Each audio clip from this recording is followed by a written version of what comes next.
This morning, a special on the record. The work goes on, the cause endures, the hope still lives, and the dream shall never die. He was known as the last lion of the United States Senate, a political force for nearly 5 decades.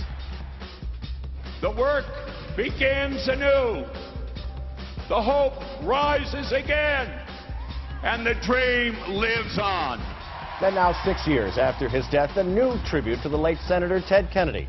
An OTR special on the eve of its star-studded dedication, an insider's look at the Edward M. Kennedy Institute with Victoria Reggie Kennedy, the senator's widow. From WCVB Boston, the inside word from Washington to Beacon Hill. Today's newsmakers are going on the record. Good morning, everyone. I'm Ed Harding, along with Jenny Wu, our political reporter at News Center 5. Thank you for joining us this morning. It's an OTR honor to join Mrs. Vicki Kennedy on Columbia Point this morning as she gives us a personal view of her labor of love. The Edward M. Kennedy Institute for the United States Senate. It's been in the works for 6 years, a 68,000 square foot building adjacent to the JFK Presidential Library on the campus of UMass Boston. Mrs. Kennedy is its co-founder and president. And this is a pretty exciting moment for you, Mrs. Kennedy, is it not? It is a wonderful, wonderful day. Ed, it's so great to be with you and Janet today as we are about to publicly dedicate this wonderful Edward M. Kennedy Institute for the United States Senate, and then on Tuesday open our doors to the general public.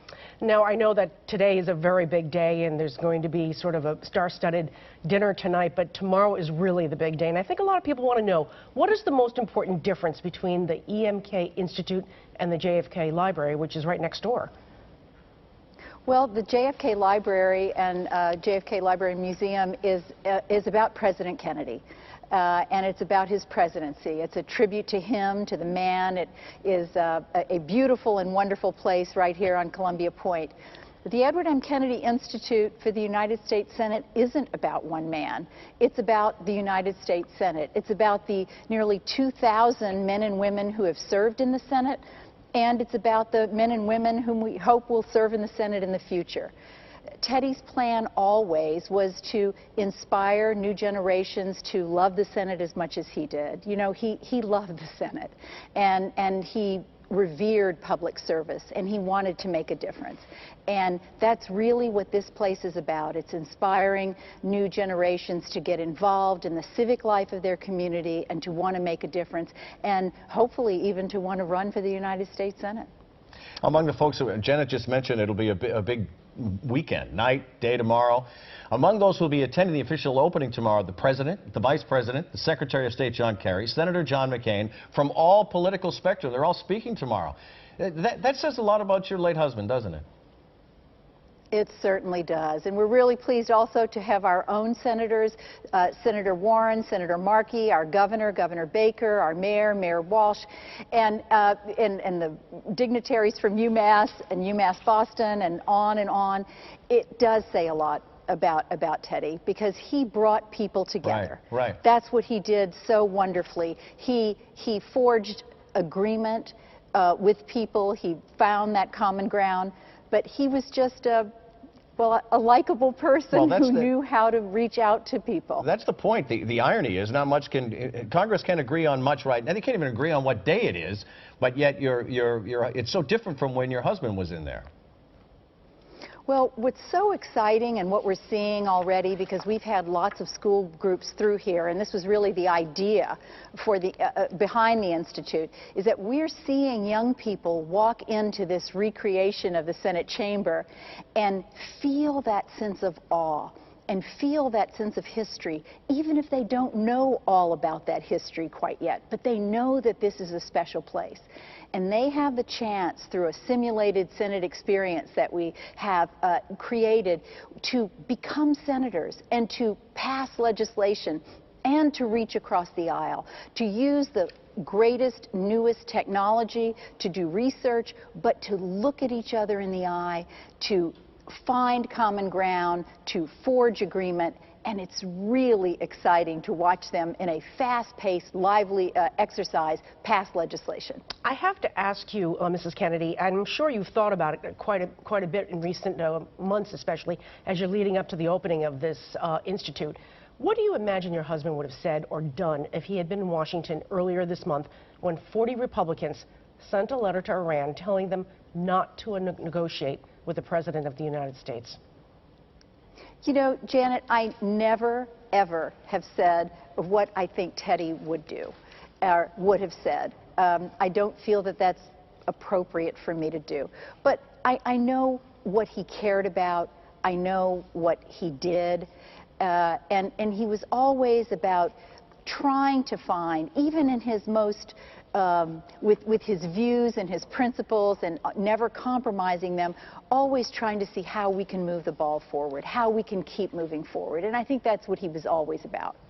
We have reached the point in the show, Vicki, that we normally do the OTR Pop Quiz. So here's the intro for the OPR Pop Quiz. But today what we've done is that we're going to take a little variety in the OTR Pop Quiz. So we're going to play some snippets from your husband and get your reaction to it. So we're going to start back in 2008, Denver, Colorado, the Democratic National Convention. Listen to his words. This is the cause of my life, New Hope, that we will break the old gridlock and guarantee that every American, north, south, east, west, young, old, will have decent, quality health care as a fundamental right and not a privilege. I was in the building that night, Vicki, and this is not a political statement. This is just a stamina statement. That every eye was focused on him. What do you remember about that day? I remember his determination to get out there and make that speech. As you may remember or may have heard after the fact, he happened to have, on top of his, his everything else, he happened to have developed the first kidney stone of his entire life, the first and only. So it was very iffy if he would be able to go out and make that speech. But he was so determined, and I remember saying to him, you know, you can always just go out and wave and people will be so happy to see you. And he said, I did not come all the way to Denver just to wave. And he was, I think it was just sheer will and determination, and he got out there and made that speech, and it was so exhilarating.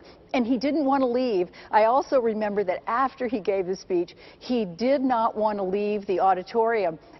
And he just wanted to sit and say, let's talk about it some more. How do you think it went? You know, he just wanted to keep talking about it. He was so happy. We were all so happy. You must have been very proud of him, but there must have been a part of you that was trying to persuade him, well, maybe this is not such a great idea. But after you saw what happened... No, actually, I never tried to persuade him it wasn't a great idea. I thought it was the most wonderful thing because I knew how much it meant to him. I was so happy for him. It was fantastic. It was a great moment, no doubt about it. Our next clip is from a 1992 interview in Hyannisport. We asked him what was he most proud of. Take a listen.